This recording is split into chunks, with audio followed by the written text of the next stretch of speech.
Hi, my name is Matthew, and I will be doing the Beowulf project, the research part. First off, I will be saying the weapons of the Viking Age. What they used were the spear, one or two javelins, a wooden shield, battle axe, or a sword. The average length of the sword was 1 meter long. The parts of the sword were the hammer, which is the decoration at the end of the sword, the grip, and the crossguard. All that makes up the hilt. Then there is the blade. There's two edges on the sword. There's a short edge and a long edge. The short edge is used for cutting the person in front of you close range. The long edge is for a little farther range, for hard slashes, power. The blade usually weighs about 3.5 pounds, and the hilt weighs about 2.3 pounds. So the average weight of the whole entire sword is about 6 pounds. Next is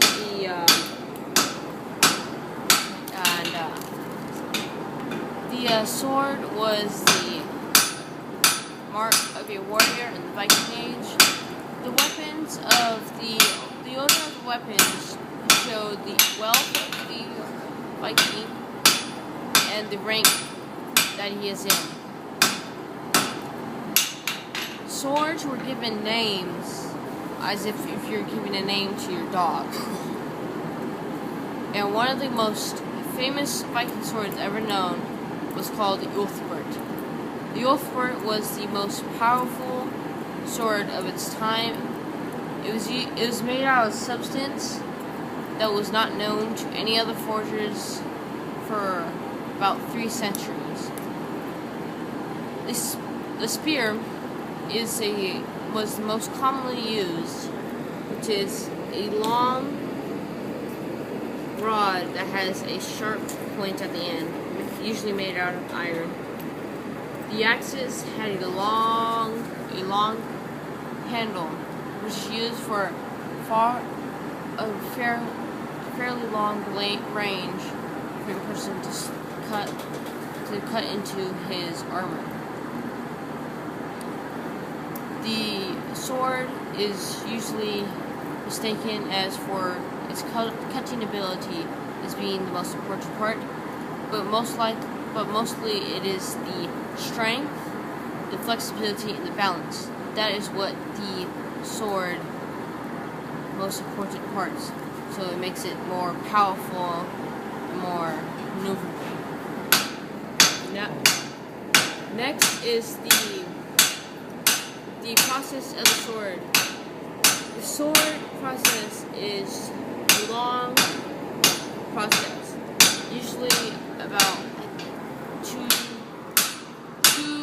to 5 months for the making the sword. First off, they would forge the iron ore, which is this substance, which it will be rough. They'll find it under their campfires when they first discovered it, and they will heat it up until it is hot enough to forge. Then they will use it. Then they'll use it and make it long enough as you need to be for the sword.